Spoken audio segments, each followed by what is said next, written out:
Hello and welcome to this F1 2016 video with me at The Real TomTom.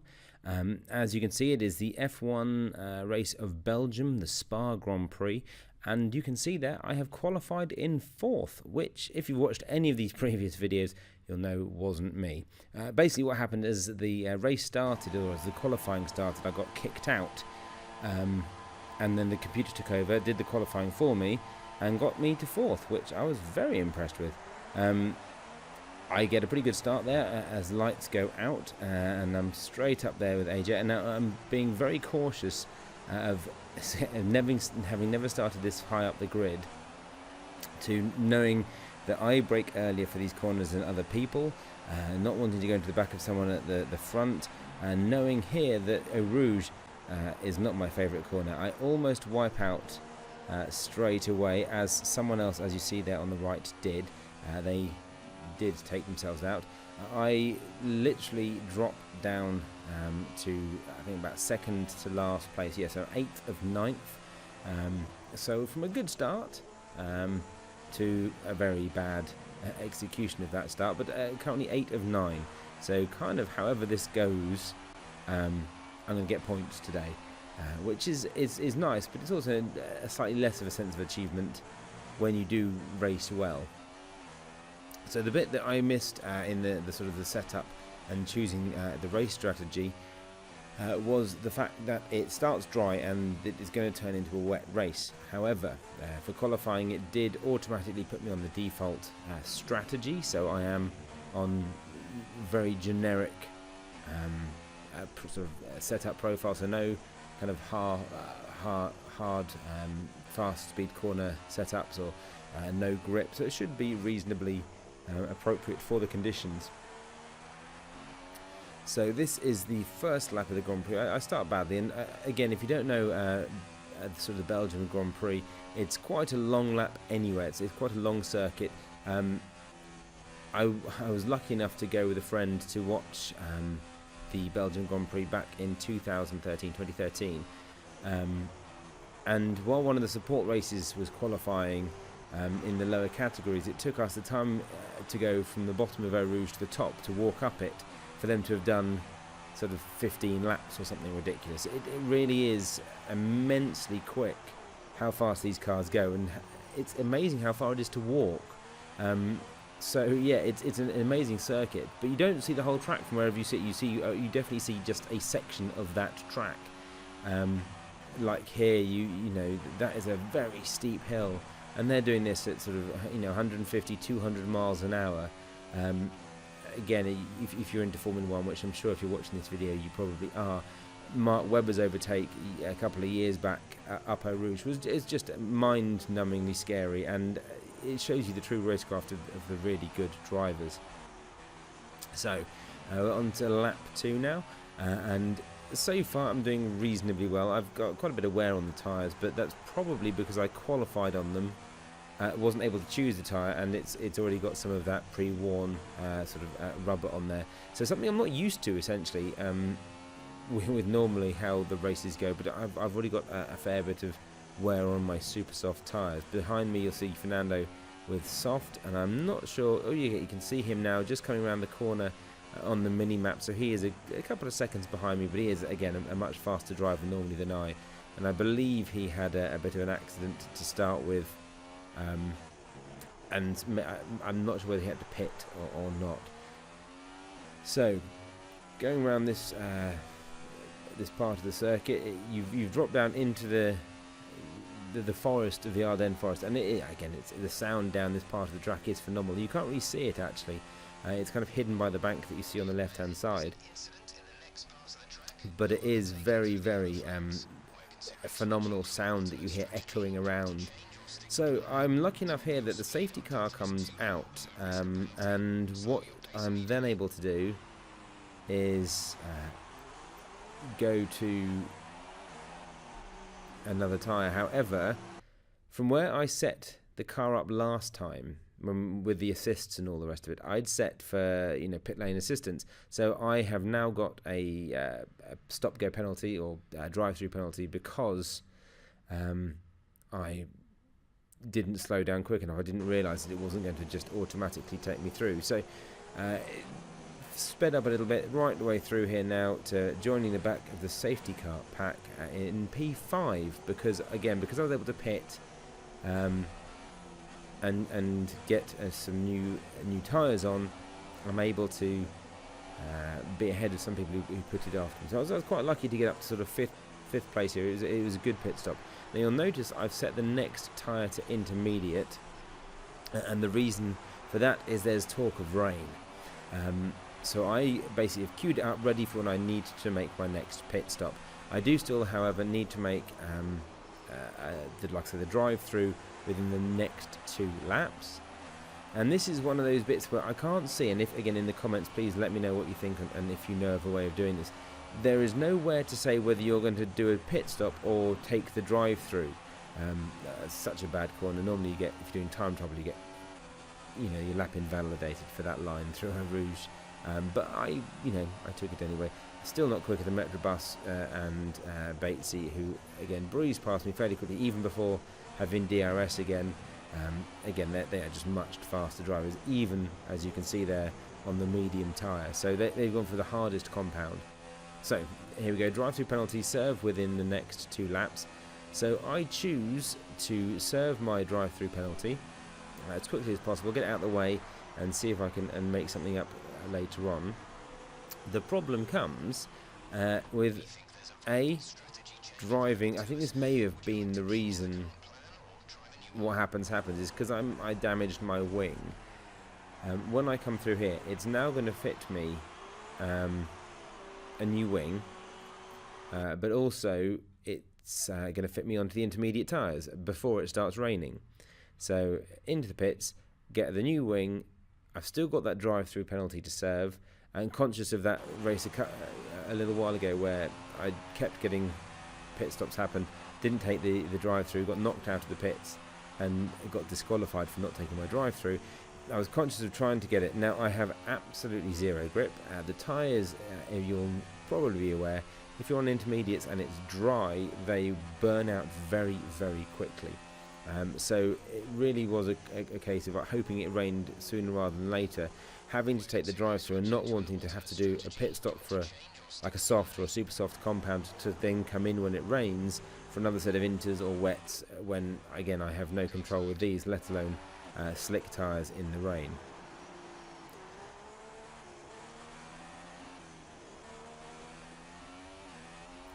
As you can see, I'm not able at the moment to, on these tyres, sort of push the corners as I was before. And again, I know I'm not very quick going through these. So here we go into the pits.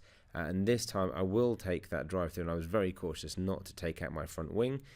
So I am currently 8th. But you can probably just see starting to build on the screen some of the rain effect from the game. So it is starting to rain. So I'm now on intermediates. Granted, they are fairly worn, but not too bad. Only 15% at worst on the front left, 12 on my rears. And so the rain is coming. So there's no point me sort of, even though I think it tells me to in a minute, and there's no point pitting in for a softer compound, because it's just going to get heavier rain. Again, if you've watched the Belgian Grand Prix, you know how quickly rain can come in and out and how wet the track gets in that sort of instance. So there's no point knowing that it's going to start light, get heavier, and then revert to a lighter rain to change it through the rest of this lap. So it's just trying to make it sort of struggle through.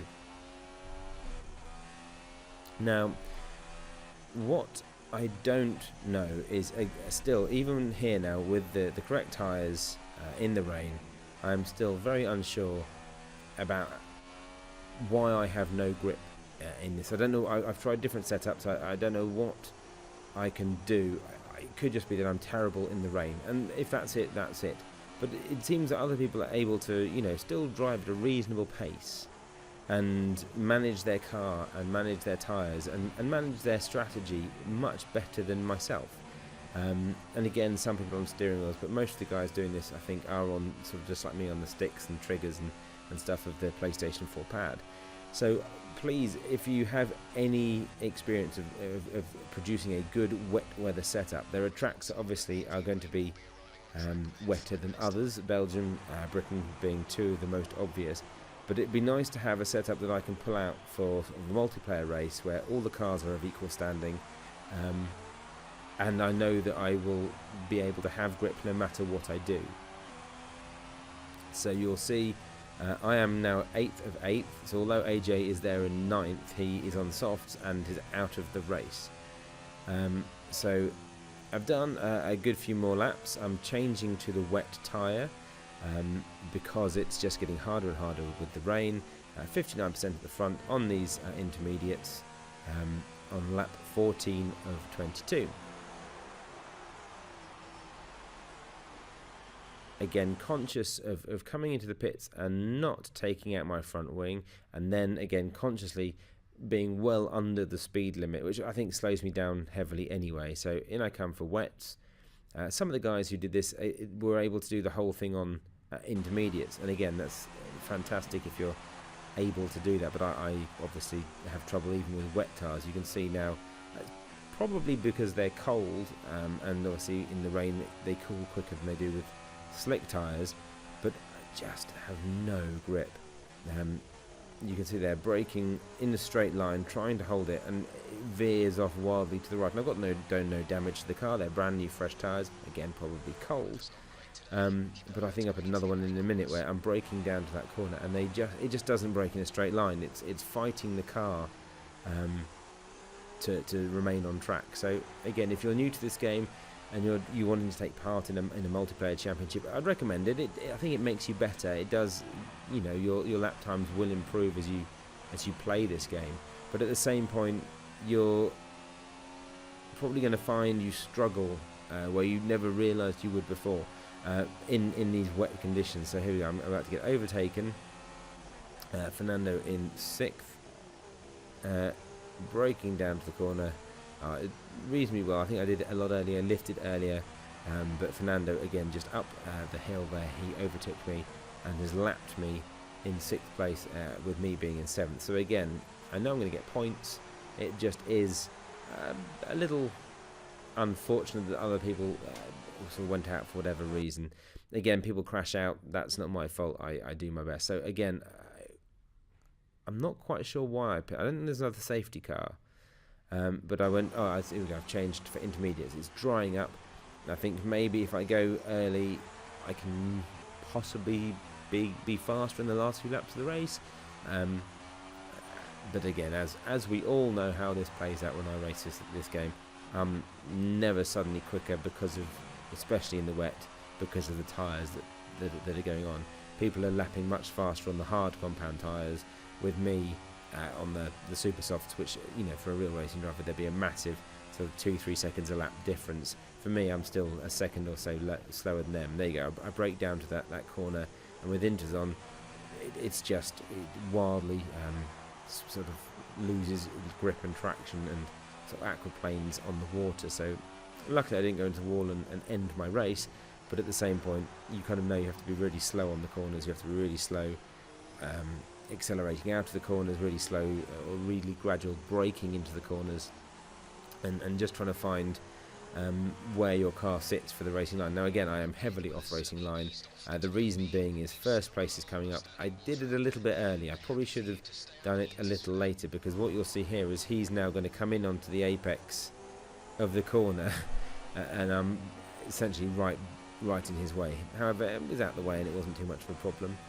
What does amaze me here though is how quickly I'm able to catch them and seem like I'm doing reasonably well, but then again they obviously sort of drive off much quicker later. But there are times where you sort of either catch them up or think you're going to do a little bit better because you're racing with better cars, but usually this comes far too late into my race to make it any difference. But it's a learning curve. It's something to watch for, and trying to use the ghosts of these guys on my friends list to sort of get better on the track. Sort of you can put up their kind of, you know, braking points and all the rest of it, and try and follow those. But yes, it's something that does make a difference to improving you as a racer. It does get a little bit easier.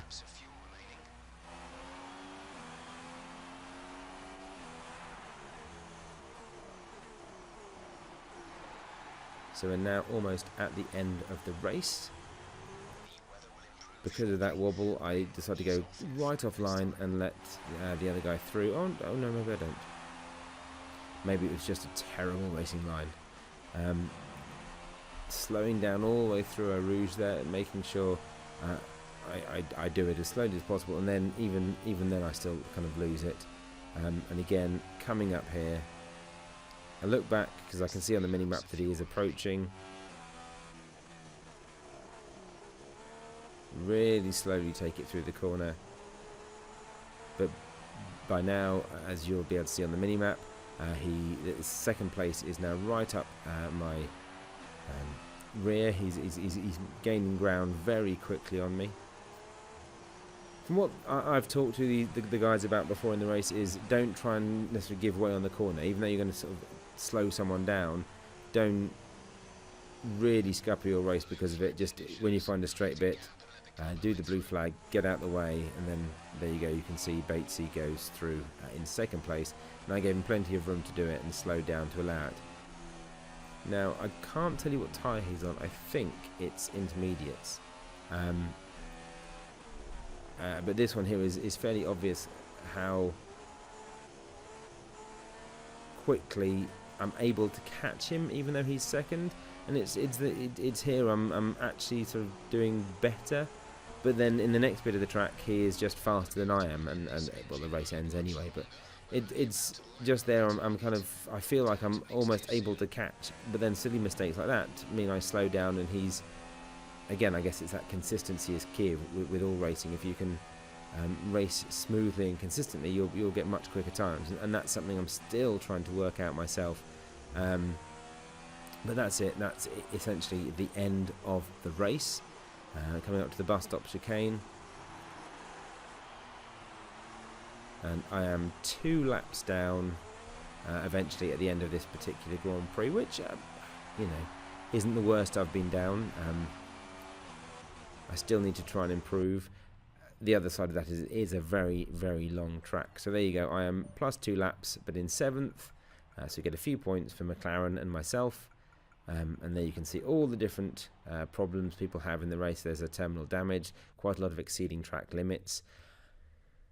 But that's the way it goes. So there we are. I finished 7th. Thank you very much for watching this Belgium Grand Prix at Spa. It was good fun. I really wish it had stayed dry for the whole thing. But again, as with most of the if you've ever been to or seen the Belgium Grand Prix, it can, like I say, get very wet very quickly. So thank you for watching. Please do like, subscribe, and follow me if you want to see more of these videos. And if there's anything you want me to see me do as a terrible racer, what do you want to see the game prove? Please, again, let me know in the comments, and I'll try and produce those videos as well. Anyway, till next time, thanks very much for watching.